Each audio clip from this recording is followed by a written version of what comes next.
a pretty big tour that we're taking on here, so we're excited. The record just came out. Pretty big deal with the lineup.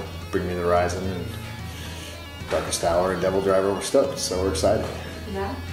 Okay. What is the response from the audience to there? It's been great. Every show. I think we've had 13 shows so far, and 13 for 13. Everything has been really, really good. From the beginning of the band, every album has been very different from the previous one. So what is it? Is it that you want to make a lot of musical experience?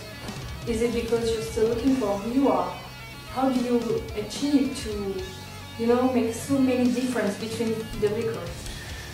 Well, the records are written at different times. Mm-hmm. So as we're growing as people and as bandmates and as musicians and as songwriters, it changes. I mean, we started writing The Blacking in 2005, so 5 years later we're starting to write on The Locust, and we've gone through a lot. We've gone through a lot of different experiences and freaking experiences, and they make you who you are as a person. So as you write one record, you're not going to be the same person when you write the next record, and it's boring to us to try to write the same record. So we want to expand, we want to push ourselves as musicians and as songwriters, and that's what we did. And we pushed ourselves on this record. And do you think that there can be a limit to experimentation? For example, I'm thinking about Metallica, the project with Lou Reed. Some people just don't get it. What is it? Do you think that there's a path that you can take because it's too far, it's too extravagant, or I don't know? I mean, you just answered your own question, and there's no limit. I mean, if Metallica's going to jam with Lou Reed, there's no limit to that. I mean, whether people are going to like it, that's up to the people, man. I mean, I'm sure Metallica they would prefer if people liked it, but it was something they wanted to do, so they're just, and I don't fault them for that. It's like, fuck it. And they've always done what they wanted to do the way that they wanted to do it. So I admire that part. I don't like the record, and I'm sure they don't care, There's no limit to the experimentation. I mean, if there's something that you want to do as an artist, then fucking do it. I'm all for that. For example, for you, talking for yourself. We will never do a record with Lou Reed. No, but can we imagine something crazy like working with a DJ or opera singer or something weird like that? I don't see us working with a DJ.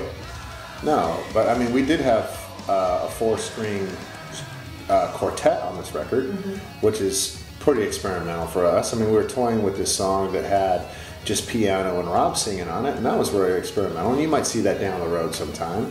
It wasn't really ready for this record. We felt that Darkness Within was a big enough stretch, and that was experimental for us. Darkness Within was, kind of a dark, acoustic, kind of Bob Dylan, James Hetfield mashup, it's like a really cool, I mean, Darkness does not sound like any Machine Head song before. People, even on this tour, say, man, it's like you're a different band up there.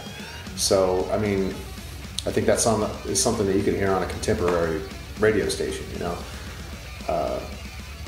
So I don't know what my point was. Anyways, no limit to experimentation for sure. But I mean, we're still gonna write what we want to listen to. We're not gonna just bring in a fucking DJ and Limp Bizkit out because we just don't like that. It's not something that we want to do.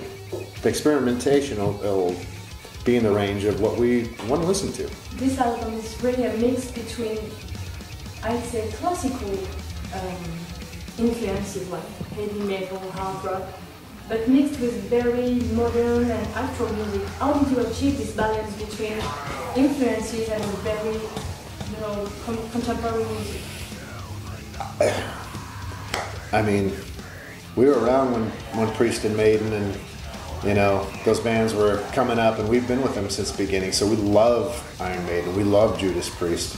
But we've also been fans of Sepultura and Pantera coming up through that time too. And so we're also fans of some of the modern bands too. We love a lot of the Killswitch stuff, and we're influenced by stuff nowadays too. So we're being how old we are and our experience with music over the last, the band's been around for 20 years, but even been playing music for 30 years, and you mix all that in. This is what we've been raised on. This is what we really like, so it's in our DNA.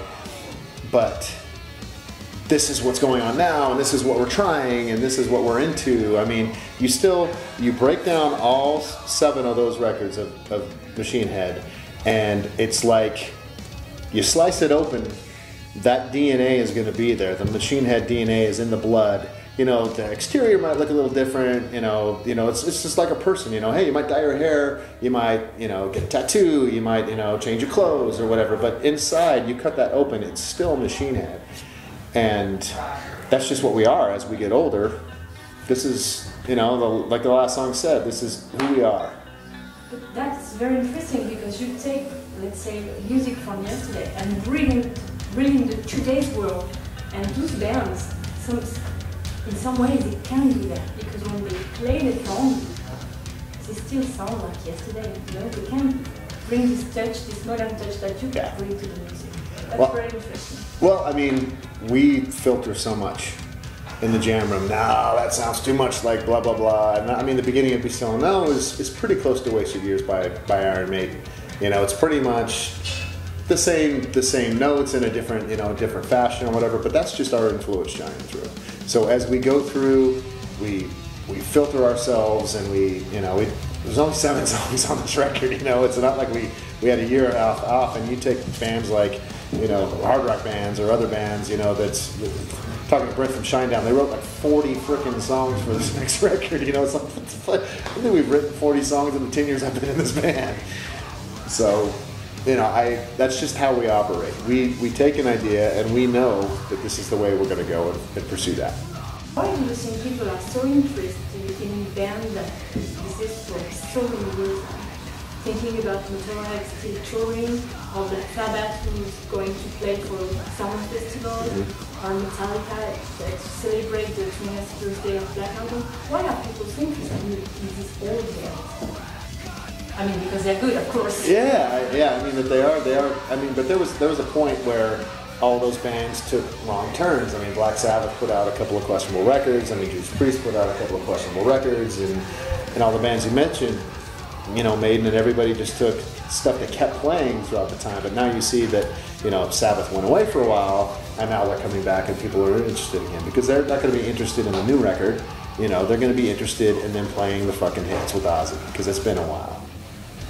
I went and saw Maiden, and they played all new shit, and I guess I missed the tour before when they played all the old stuff, it's kind of nostalgia. Yeah, I don't like the new Maiden stuff. I don't like the Limerick, I like the old, I like Hallowed Be Thy Name, I like the first 5 records, and that's what I'm looking here. So that's why you have to find that balance between the nostalgia and the current, and we didn't do it on purpose. It's just what came out. And do you imagine that you will be still on tour in 10, 20 or more years? Do you think? I don't know. 10 years maybe. 10 years maybe. Yeah, I mean, it's hard to, I'm just on the ride right now. It's just on this ride, and it's so awesome, and it's so cool to not know what's around the corner or up over the hill and around here. I mean, everything has just been so killer since I've been in the band, and I don't even know. If you asked me 10 years ago if we were going to be doing this and be more successful than we were then, I would have never said yes. So I don't even want to guess. I don't want to think about it. It's just like, I'm on the ride. Woo! I'm surprised that you're more self-confident as a band has achieved so much. You don't have anything to prove to anyone, so you can imagine yourself like the king of the world. We feel really good. We feel proud of what we've accomplished. I think that Ashes was a big fuck you, a big prove you that you wrote us off, so here we are, and that was the big fuck you. The Blackening was like, man, we never would have guessed that it would have been blown up like it did, and it's awesome to be. The one thing that I am most proud of is the respect that this band has from the fans, from not really the press because they're whatever, but from the industry and from our peers that it's just respect. It's like, I don't care if, you know, the success is good, but it's not as important as the respect that you have from doing what you want and people enjoying what you want, enjoying what you're doing. So that's most important.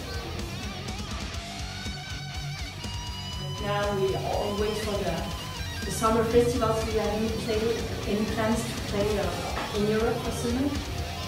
We do. We're coming for festivals. Yeah. I don't know what's announced yet. I don't know what we've confirmed and what's announced yet. I'm pretty sure that Hellfest we've announced that we're playing Hellfest. We're playing Wacken.